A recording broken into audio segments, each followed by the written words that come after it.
passo a passo da ligação entre a estratégia empresarial e o planejamento financeiro.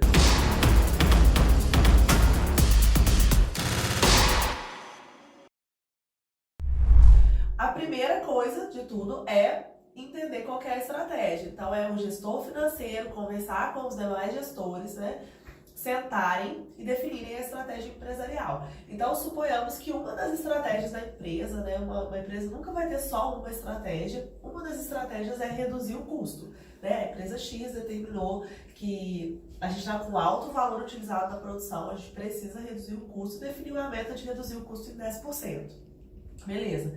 Como é que agora o orçamento vai se adequar a essa estratégia empresarial? Eu vou precisar começar a desdobrar os meus objetivos, os meus indicadores, de forma que o orçamento de produção, o orçamento de custo de fabricação, o orçamento de despesa fixa, converse com a estratégia.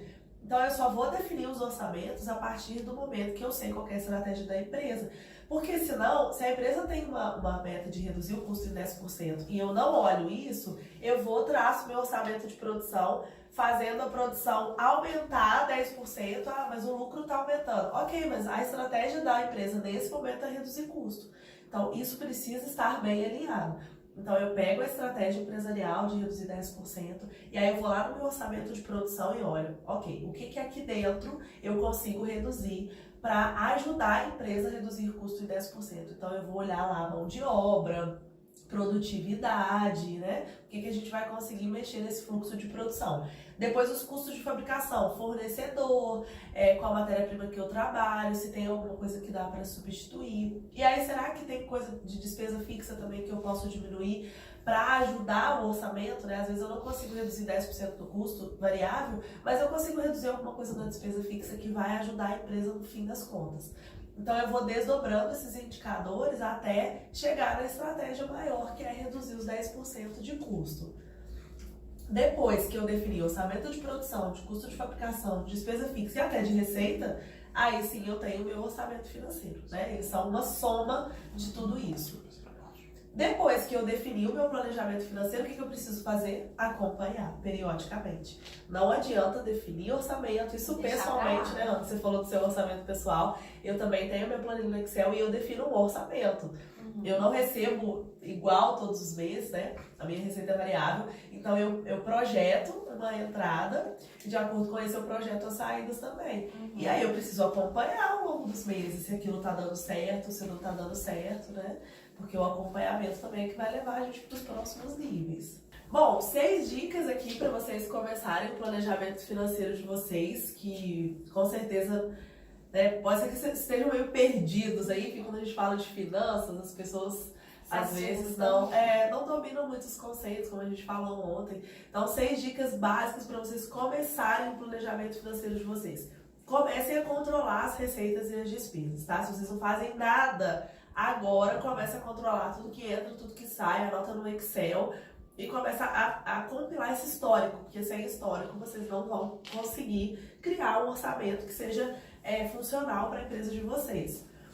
Se vocês não conseguirem compilar tudo isso e fazer um orçamento funcional e tudo mais, avalie também contratar um consultor financeiro. Muitas empresas fazem isso, principalmente pequenos empreendedores, porque nós, enquanto empreendedores, eu também sou empreendedora, a gente não domina todos os conceitos, né? Não tem como, gente. E aí, depois que você começou a controlar suas receitas e despesas, aí você vai conseguir identificar alguns cortes que você pode fazer. Isso na vida pessoal também, né? A gente só consegue identificar corte que a gente pode fazer na vida pessoal se a gente tem a nossa planilhinha lá do que a gente gasta mês a mês. E aí que a gente olha e fala, nossa, eu tô gastando muito com saída, né? Isso acontece muito, né? Eu lembro que quando eu fiz a primeira vez há muitos anos atrás, não, há pouquinho tempo atrás, só pra não denunciar a minha idade. Há muitos anos atrás eu criei a minha primeira planilha, quando eu comecei a trabalhar.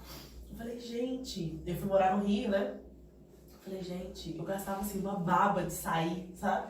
Porque eu voltando no Rio, aí coisa a sair e tal. Eu gastava muito dinheiro. E eu não tinha nem ideia disso, porque eu não fazia esse controle. Então, esse controle inicial, né, essa coisa de colocar no papel receitas e despesas é o que vai te ajudar a identificar o que tem que cortar. Aonde que dá pra cortar, onde que tem gordura pra cortar. Todo mundo tem gordura pra cortar em qualquer lugar. E tem coisa, por exemplo, não dá pra cortar do meu aluguel.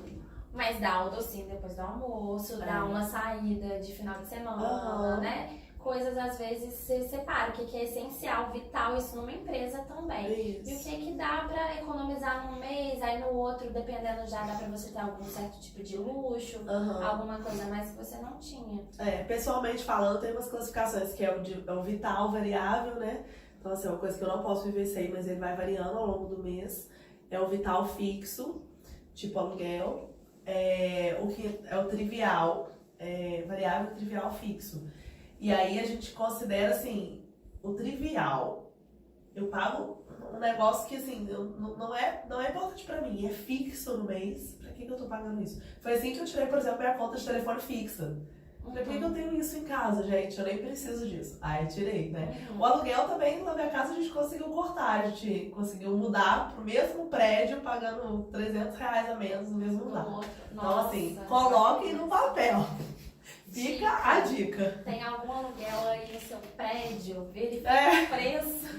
Não, é sempre porque a gente às vezes acomoda no aluguel que a gente tá e não olha isso. Mas enfim, coloquem no papel, porque assim vocês vão conseguindo identificar os cortes necessários da vida pessoal e também na empresa. E uma dica que eu já falei aqui, quando vocês forem projetar, criem cenários. Criem um cenário mais pessimista, um cenário mais otimista, um cenário mais provável. Obviamente que a gente espera que o mais provável aconteça, mas você precisa ter em mente que se o pessimista acontecer, como é que fica? Você tem dinheiro em caixa se o pessimista acontecer? Você tá fazendo uma reservinha naquele mês que deu um pouquinho a mais. Então é importante criar um cenário pessimista. Estabeleça objetivos e ações. Criei um orçamento, deixo no computador e vou embora? Não, preciso colocar ali algumas ações para colocar isso em prática. Por exemplo, criei um orçamento de reduzir em R$300 meu aluguel. Preciso tirar a bunda da cadeira e procurar um aluguel novo, né? Então, o orçamento, ele é um número que não se alcança sozinho. Ele só é alcançado a partir de ações. Então, define o orçamento, define objetivos e ações. E, por fim, dentro dessas ações, vocês vão definir também metas de acompanhamento e acompanhem mês a mês, né? Façam reunião com o consultor financeiro, ou se é você mesmo que vai fazer isso, faça essa análise mensalmente. Porque se você espera para fazer de 6 em 6 meses, aí já não dá tempo de correr atrás do prejuízo. Então faz mensalmente para ver o que não tá legal, o que tá saindo fora do planejado, para vocês conseguirem desenhar uma nova rota. O acompanhamento é exatamente para isso. Opa, esse mês aqui, gastamos 50% a mais. O que aconteceu? Então vamos cortar. Desenhe uma nova rota e vai.